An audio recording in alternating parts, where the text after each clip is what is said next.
In previous episodes, we uncovered the strangest royal deaths in history, kings brought down by a corpse's tooth or by slipping in their royal bath. But the most unbelievable ones we saved for last. This is the final chapter in our series on the strangest deaths of kings. Four more rulers whose final moments defied reason, logic, and sometimes dignity. 1. Genghis Khan. In the 13th century, his name struck fear across continents.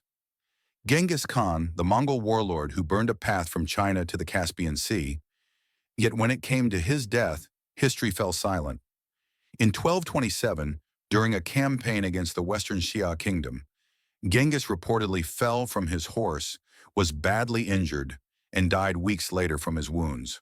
But legends didn't rest. One tale says a captured Xia princess, brought to his tent as spoils of war, stabbed him with a hidden blade on their wedding night, a final act of vengeance in the bed of a conqueror.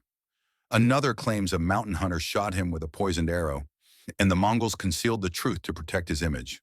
Some believe it was illness, fever, infection, or age. Yet the Mongols kept his death secret, returned his body in silence, and killed anyone who saw the funeral procession. They trampled his grave with horses, planted trees, even diverted a river to erase all trace. And so Genghis Khan, the man who set the world on fire, vanished in mist, blood, and legend. 2nd Edward II of England. Edward II ruled England from 1307 to 1327, not remembered for victories or reforms, but for scandal, failure, and betrayal. Unlike his mighty father Edward I, Edward II was indecisive, politically weak, and entangled in controversy, especially his intense relationship with Piers Gaveston.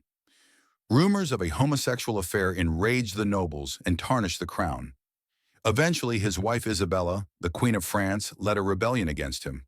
With her lover Roger Mortimer, she overthrew Edward and imprisoned him in Berkeley Castle, where he vanished from the world, but his death became a legend.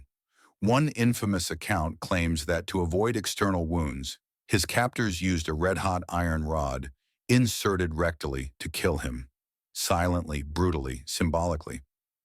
Was it just political propaganda, a poetic punishment, or the gruesome truth?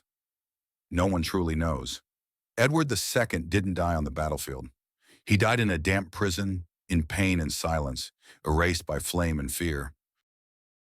3rd Selim, the second of the Ottoman Empire. Being the son of Suleiman the Magnificent was no easy feat. Selim II, heir to one of the greatest Ottoman rulers, was neither a warrior nor a statesman. He was a hedonist. Instead of leading armies, Selim indulged in wine, music, and palace pleasures. His Greek wife Nurbanu and the viziers ran the empire, while he lounged with Cypriot wine and courtly tales. And in the end, he died just as he had lived, drunk and far from glory. In 1574, after a heavy night of drinking, Selim went to the royal bath. But the marble floor was wet and slippery.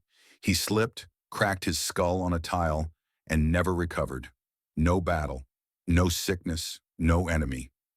Just a fall and a fatal blow.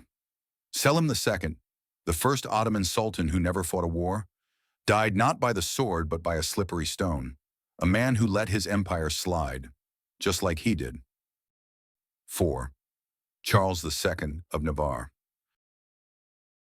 In the chaos of the 14th century, war, plague, and shifting alliances, Charles II of Navarre stood out. Known as Charles the Bad, he was feared for his cunning, betrayal, and ruthless ambition. He constantly switched sides between France and England, playing kings like pawns. No one trusted him, and for good reason. But his death, it wasn't by war, nor poison, nor plot, but by a bizarre medical mishap. In 1387, Charles fell ill. His doctors decided to wrap his body in cloth soaked with strong alcohol, a strange medieval treatment meant to purify the body. Once wrapped, the cloth needed trimming. A careless servant, instead of using scissors, reached for a lit candle. In seconds, the alcohol ignited. The wrappings became a fuse, and Charles the Bad burned alive in his own bed. It's said his screams echoed through the palace. But there was no saving him. Charles died as he lived, reckless, arrogant, and consumed by the fire he helped create. History remembers kings for battles, treaties, and crowns, but some are remembered for slipping, burning, or bleeding in silence. This was the final chapter of Strangest Deaths of Kings, because in the end, power may build empires, but death writes the final line.